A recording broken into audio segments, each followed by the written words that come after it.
And I'm not sure if there was anything very noteworthy about basic for you or anything that kind of sticks out on your experience in there, or was it a pretty typical experience for you?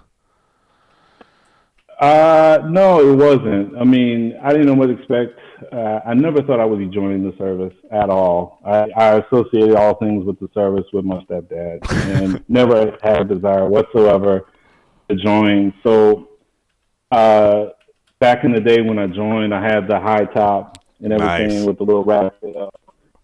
So, even from day one, when you first join and they give you your first buzz cut, they couldn't wait to cut right down the center of my haircut and then laugh about it. And I looked at that and you had to pay for that haircut. Like, not only did it mess up your hair, but you got to pay for it on top of that. And it was just, it was a new experience. I remember getting all my uniforms and literally walking outside where you first get your uniforms and walking right by a captain without saluting and because I wasn't acclimated to the military yet, and getting chewed out for it, and there was some other funny things that happened in basic training. But there was a number of times where back then the military was very strict, where they can cut you loose for failure to adapt to the military as a chapter, where they got you out of military service. Hmm. I never ran 2 miles before, and in all the practice physical fitness tests the 2 mile run was hard for me at the time. Push-ups and sit-ups I could do. I mean, I weighed like a buck 40, soaking wet. So the push-ups and sit-ups part was I was okay with, but the run was something I hadn't ran that distance before. So trying to do it in a time frame that a young man for the military needed at the time was hard for me. But come test day, I ran 14 minutes flat, Good. which was great for my time. That's And 7 minute and mile. yeah, and I had never shot a weapon before, and so going to M16 range, it was the old school M16 A1s, the Vietnam era A1s, and I'm a left-handed firer, Hmm. and they don't always have the brass deflectors. So when you're a left-handed firer and you're getting down on the range like that, you'll get those hot rounds that'll jump into your shirt. It can also throw you off. All throughout the practice ranges, um, I shot horribly. Hmm. And I was to the point where I could have been eliminated for not being able to qualify in basic marksmanship. On the actual day of marksmanship qualification, I shot Hawkeye. So it was a lot of hard work. It was a lot of praying, even though I was mad at God and for the circumstances surrounding my mom. But it was knowing that I never wanted to go back and have an avenue where I couldn't make it. Hmm. So you just did everything you had to in order to kind of make it. The funniest story from basic training, though, really revolves around the field training exercise we did. Um, I remember the drill sergeant bust in on me and my battle buddy, who we were still sleeping in our pup tent, and I knew something was very wrong when he not only entered and said like, "What the hell y'all still doing sleeping?" But I could see the sun and hear the birds chirping, and I was like, "Oh man, we must have overslept." And I said that, Joe son, we must have overslept. And he looked and he smirked and he didn't say anything. He just turned around and walked away. We later found out that we actually had gotten attacked right before sunrise, and they were dropping artillery simulators, grenade Slept simulators. right through it. There was a battle going on, and me and my battle buddies slept right through this thing. So it was it was a little humbling to know that we got attacked, and me and my friend just slept right through the whole attack. But it was definitely something that made me realize that I was in for a different lifestyle at this point. So That's awesome. So basic wraps up for you. You go off to in the Air Force. We have it as technical school for you guys. I know there's like a combat training, right? AIT, I believe is what it is for you guys right after. AIT, yeah, advanced individual training, yeah, And yeah. So my MOS, our AIT was at Redstone Arsenal, Alabama, and it was funny because toward the end of basic, all the drill sergeants are people are asking questions of the drill sergeants, like, "Do you know about my MOS? What can you tell me about it?" And I asked in a public format, "Drill sergeant, what's a 39 Bravo?" And they looked and they read the description and they were like, "I don't know what the hell that is." So already it's kind of this setup of, okay, I don't know what to expect. During my basic training, the first Gulf War was kicking off, and it actually canceled our Christmas exodus. Everybody, once they found out the war was actually starting, there was a lot of people talking about going home and not coming back. And it's the first time I've seen grown men just break down and cry because the war scared everybody at the time. Yeah. But when basic wrapped up and I went to AIT, I got shuttled over here to Redstone Arsenal, Alabama, and it was a 38-week course that they shortened for the war effort to off-ramp some of us to get the fight to 35 and a half weeks. And I'm like, I don't know if I'm going to make it to this one. And I didn't. I was in AIT the whole first Gulf War. Yeah. And by the time I got to my first unit, they were actually just returning with all the equipment from being downrange. So, but yeah, AIT was 5.5 weeks here at Huntsville, Alabama. So it was different. Yeah, I didn't realize you circled back there to your home, your home area now. That's kind of cool that it it kind of comes back full circle for you in your career. Yep. Yeah. Yeah. One of the funny stories from my AIT is, I mentioned. Well, I have two actually. I didn't know anything about electronics. I just knew I wanted a marketable job skill, and we had a trainer for ambassadors. Most of my class had electronic experience other than me, and I actually blew up the trainers initially in AIT. So there was that experience, and then the other experience is we had to get NASA level certified on soldering, and I sucked at soldering. I mean, I wasn't that great at soldering, but we had E4 that was permanent party who was the assistant for the course. I was very good at flirting, so I flirted around with her a lot and asked her, like, "Hey, how does this look?" And, "Oh, let me touch this up for you." And I was like, "Oh, thank you." So I mean, I had a little bit of help through the soldering portions and through that. Through the course, I mean, learning a lot and really kind of being out in the field is right where I got the bulk of the actual skills and learned the most from. So is soldering still expected in that career field nowadays as well?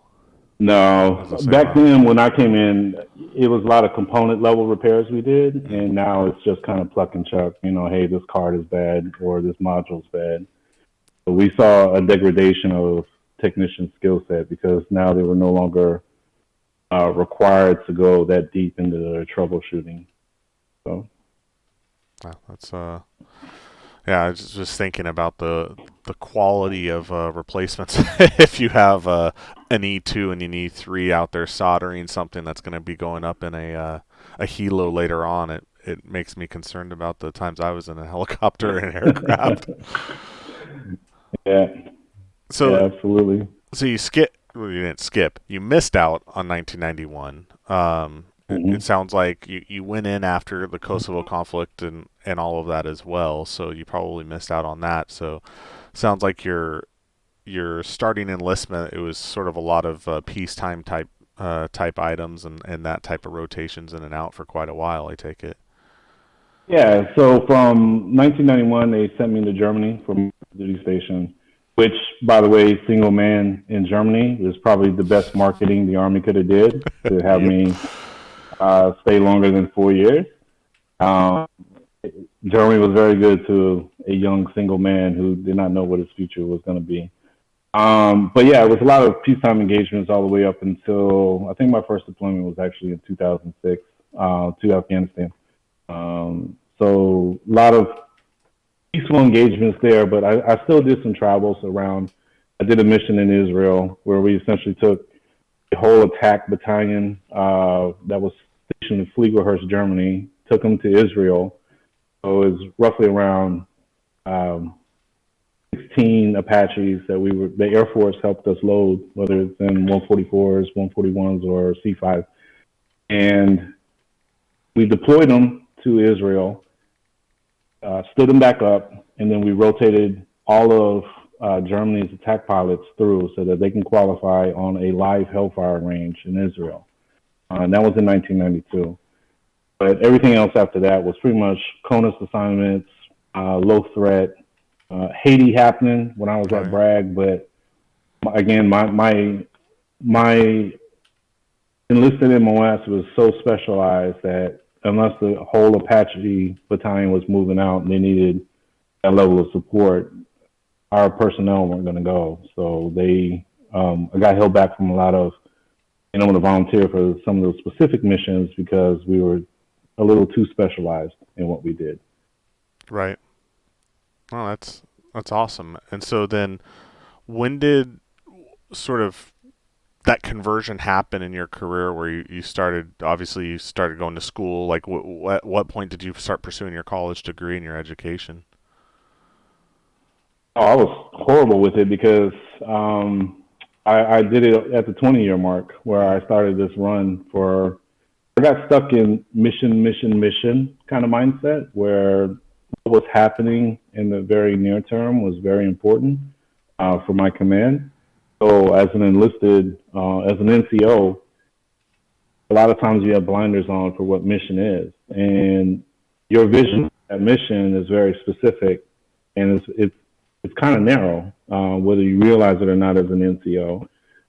But you have this mission, this task to get done, and it's very specific to that. And it's the your plate at the time. And as a warrant officer, I eventually made the conversion to a warrant officer after I did 12 years enlisted service.